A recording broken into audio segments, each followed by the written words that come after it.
Good morning. Good morning. How are you today? All right. It's a Friday. It's going to be a busy one, and it's going to be a very, very big weekend. Yes, indeed. Indeed. And I must say, I see the weather it's actually going to be quite cold this weekend. It's going to be like 14 degrees tomorrow. So Yeah, the winter does not want to leave us. That no, is it for doesn't sure. want to leave us. Yeah, but it's going to be a big sporting weekend for South Africa. The rugby is in a World Cup final, and it's a good thing it's on Sunday night because otherwise, well, I see that Cyril said if the Springboks win the World Cup, he's going to proclaim Sunday a public holiday. Oh, you're going to love it. Anyway, so Yeah. something that struck us this week, and I actually made a post on LinkedIn about that yesterday, and that somebody we spoke to said that they were in France and they went whenever they travel to Europe, they always buy some South African fruit just to taste it so that they can say that they have done so. And support our farmers. Absolutely, and support our farmers, and also just say they really did go there. They really didn't eat the fruit. They did buy it and they did eat it. And they were saying that in France, in a roadside stall, there were oranges for sale for €4 per orange. And he also said that he bought a peach for €5. You know, and what is really shocking is that in our South African terms, okay, yes, our rand is very devalued compared to the stronger world currencies like the euro and the dollar and the pound and so on. But when you're talking about €4 for an orange and €5 for a peach, that's 80 rand for an orange and 100 rand for a peach. It kind of stops you in your tracks because you think, our country and our entire fruit industry is so invested in producing this fruit. But at the end of the day, if people can't afford to buy it, we are in big trouble. So yes, and considering also that growers are happy when they get between 100 and 200 rand back on the farm per box.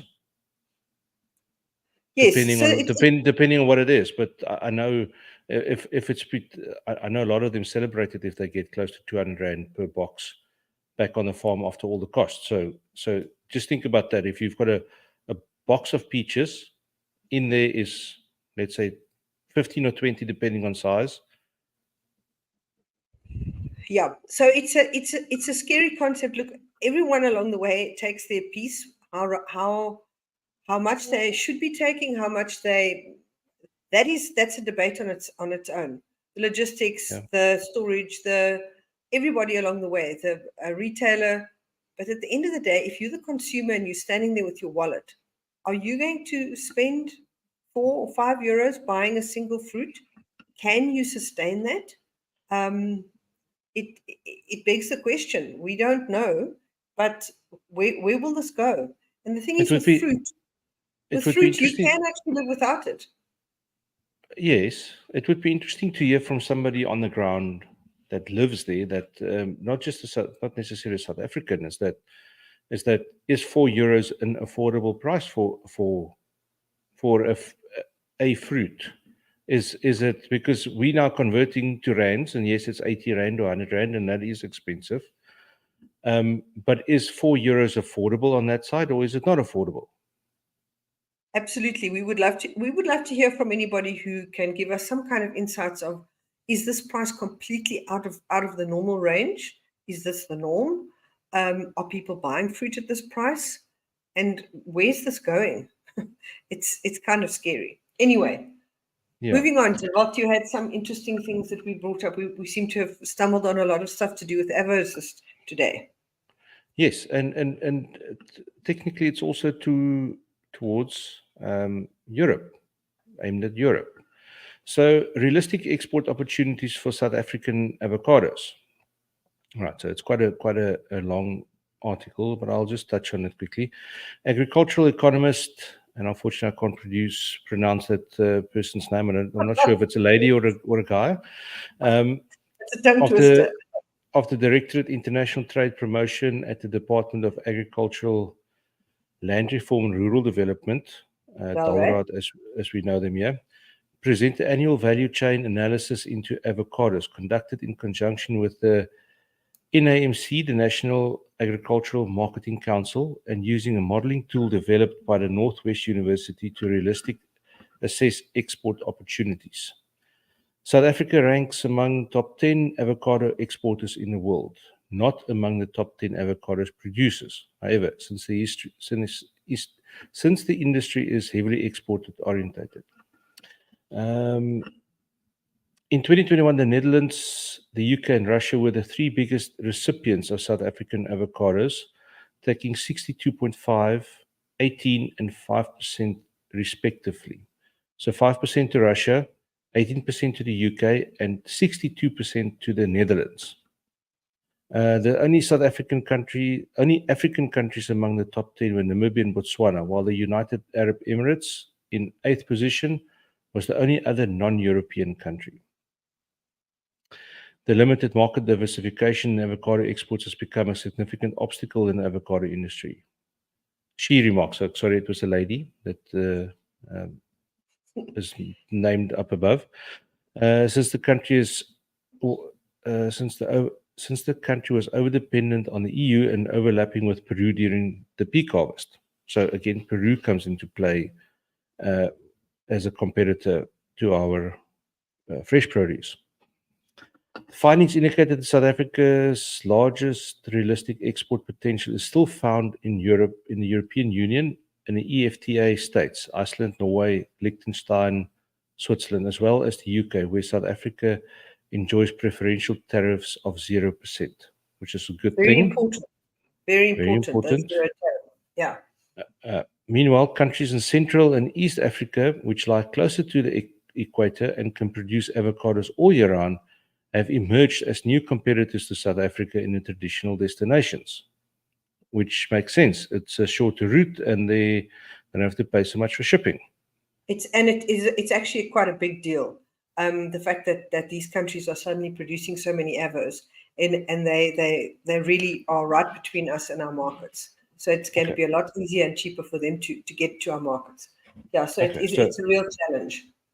South Africa's avocado volumes have grown exponentially while the EU was becoming more and more concentrated. Moreover, in the EU, South Africa is exposed to potential changes in EU regulatory environment, she told the seminar. Look at what happened to the false codling moth and the black spot issue with South African citrus. High potential in North America and Japan. The United States, Canada, Japan, and China, in that order, are the most promising future markets in terms of size for South Africa, she said. South Africa is yet to send avocados to China with the signing of the new protocol, and we've discussed that previously also. There's quite a bit of red tape involved in to get your fruit to China, but we'll see how that unfolds, and we'll report back if we find anything. Reducing the market potential, so it's in avocados to China with the signing protocol, but a tariff of 25% will apply to South Africa's avocados. True. Reducing the market potential when compared to zero tariff markets like the USA and Japan. So yes, China is open, but it comes at a hefty price and hefty protocols and hefty infrastructure investment in the pack houses. So yes. Watch the space. Yeah. Years of negotiations to open the USA have not yet led to a breakthrough, she noted, but negotiations with Japan are well on track and could be closer to approval. We were involved last year in that process, where we live streamed from the container, where the containers were being loaded to show the process of how it's done, which is very interesting. And I know that the approval was not being granted last year while we were busy with this project. So let's see how that goes. Okay. All right. So it looks like there aren't market access challenges to Canada, but South Africa has not yet fully explored the country due to freight expenses. The South African Continental Free Trade Agreement might also have the result that South Africa captures a higher market share in countries like Egypt. Okay. Right. So there's potential, but if our lovely government departments can get their ass in gear and get these things signed and done so that the fruit can go somewhere. So here comes the next one. Let's just, and it also ties in with EU and it ties in with avocados.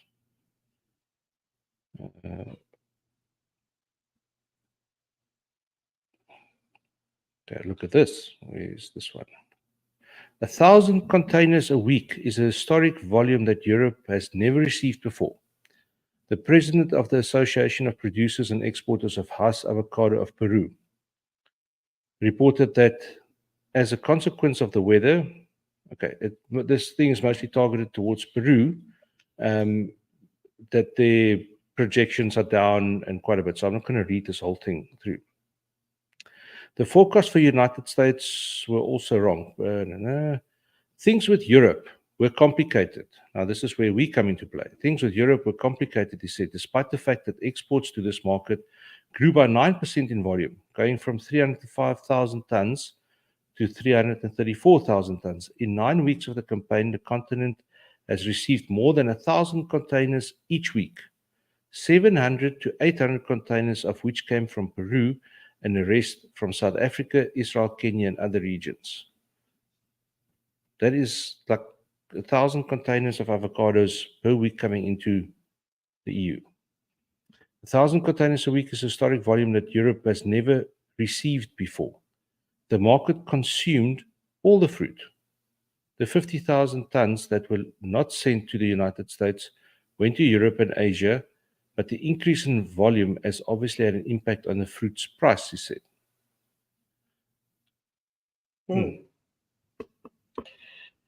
Yep, it's always how it goes. Too much stock and the price goes down. But what has been very interesting is that the growth in avocado consumption globally has been growing steadily and very rapidly in the last decade. And it is phenomenal to see how growers in the world have been catching up or keeping track with producing avocados for this massive demand in avos. And it's really, really, really one of the most, if not the most, fruit that has seen the most growth internationally in consumption. The World Avocado Organization was formed a couple of years ago, and they don't just market avos from any particular country, they market avocados globally, and it's been incredibly successful how well they've grown the avo consumption internationally. So there you go. Yes, and yet you still see on a menu avocado if in season. There's no season anymore. It's right through. It's if you say if you've got avo on toast on your menu, just put it there. You can't you've got no excuse not to have avo. Yes, but we aren't in one of the world's major markets. If you were living in anywhere in North America, Europe, I think you'll have avocado all year round now, and that in itself is actually quite something. If you think where these things are being shipped from and how they get there, so yeah, there's quite a big carbon footprint on those avos, and there are a lot of people that have issues with that, but it doesn't stop them from eating the avos because everybody loves an avocado. Yes. Yeah, I didn't love avos till about 10 years ago. Never ate it. You see, even you've been influenced by the avocado campaigns. So there you go. Yeah, well, I just want somebody to influence me on eating papaya because I can't get that thing in my body. Anyway, but now also talking about carbon footprint and sustainability, we've got another thing about avos here, which is this sustainable packaging one, which is very interesting. Yes. Again, with avocados, and we just happened to find these things that was quite interesting.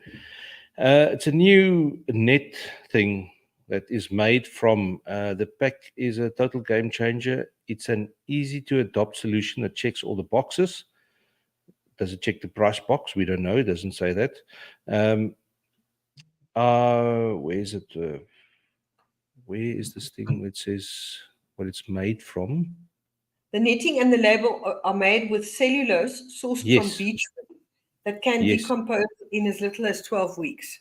So at least it's Correct. compostable. Okay. Now let's talk about that. Who's got a compost heap at home? Yes, that's a big question. Can you name me 5 people that's got a compost heap at home? I can name one that I know of, and I've got an earthworm box in the back of my garden. Will the earthworms eat this stuff? I don't know. Well, you'll have to try. Chances are good that it will if it is made from cellulose. But Yeah, and in our modern life, all the millions of people living in blocks of flats, where's their compost heaps? no, you're absolutely right. But however, if this does go to waste or to landfill, at least you know it's not going to lie there like a piece of plastic. It will decompose. But you have a point. Yes, but 12 weeks is still a long time. There's time for a sheep or a goat or something to get that stuck in its throat, and then there's posts on social media again about that, like the turtles with the plastic straws. Well, what is interesting here is that the industries are trying, and they are making successes, because I don't want to go into a whole discussion about plastic now. We all know what the issue is, but they are doing this. And the thing is, the research and development that goes into this has to be funded by somebody. And at the end of the day, it's actually someone's got to pay for it, because it's probably going to be more expensive than the previous packaging. So unfortunately, if we want these things, someone has to pay. And that is an issue. However, I see this in a very positive light, because it means that it's one less piece of plastic you're throwing away. Yes, I do agree with that. Again, those 1,000 containers arriving in Europe at the moment. What will this do to the cost of the actual fruit inside? Is it cheaper? Is it more expensive? Is it what? And then also there's the what we've also said. If people are living in poverty, why should they be worried about saving the earth? If they don't know, if they don't know where the next meal is going to come from, why should they worry about throwing a piece of plastic or a net like this in a compost heap? Indeed. Well, yeah, just in our discussion this morning, there are enough debates to last a couple of days. Yes. But yes. I see this in a very good light, and that people are trying with more sustainable and compostable packaging, and let's hope that more of this will develop. Yes, I do hope so. But it must be. I just hope that the uptake on this is universal. Yeah. It must be affordable enough so that if it does go into poverty-stricken areas like the most of Africa, things like that, it is still affordable for the people that can buy the stuff. Yeah. Well, we certainly touched on a lot of topics this morning, dear Walt. Yeah, interesting things. Yes. Anyway. Interesting things. Well, for those of you that have been listening to us, yes, we've got a new podcast out. Dear Walt, tell us more. Yes, last week we had the opportunity to sit down with Dr. Paul Kluwer, who's a legend in the South African fruit and wine industry, and we had a good long chat with him. And we just published that yesterday afternoon on all the podcast channels. It's on. We publish on YouTube first, and then that will all go to Spotify and Apple and all those places where you get your podcast from. But it's a good one. It's a very good one. And Dr. Kluwer's commitment to sustainability and preserving the wildlife and preserving nature is a huge. He's a real example to other people. And he won the World Wildlife Fund award last year, which is what sparked us to chat to him. And such an incredibly humble man, and with an incredible resume. It was a real privilege to chat to him. Yeah. And on the podcast subject, and also this morning news thing that we try to do as much as possible, please subscribe, follow us, leave a comment, let us know what you think. We value all of that. We value everybody that's listening to us. Well, thank you for listening. Have a wonderful weekend, and go Bokke. All right, here we go. Thank you. Bye.